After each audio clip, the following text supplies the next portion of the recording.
Pa evo, ove godine Knauf Hrvatska slavi 5. godinu proizvodnje baš u Hrvatskoj.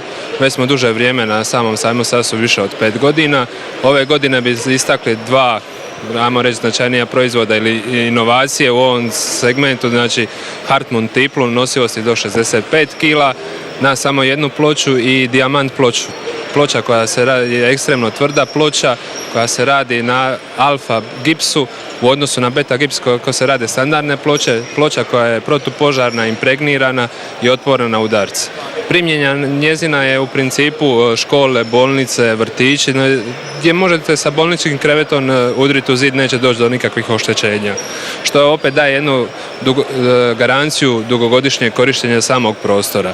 Ono što bi mogli reći za Hartmut tiplu, znači da imamo sad jednu univerzalnu tiplu gdje bez posebnog alata možemo učvrstiti teške predmete na zid tipa kuhinske elemente. Mogao bih vam ovdje demonstrirati, znači vrlo jednostavno kako se radi sa tom tiplom. Znači imamo tiplu, uguramo je znači u sam zid.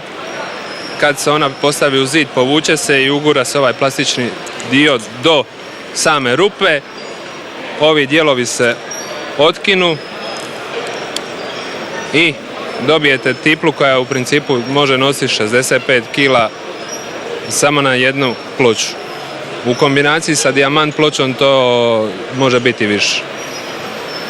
Osim od tih proizvoda uvijek imamo i one standardne, znači zidove, nove protupožarne ploče, fireboard, oblaganje nosivih stupova i perforirane ploče Clineo koje imaju dodatni efekt pročišćavanja zraka u samim prostorijama uz zvučnu apsorpciju.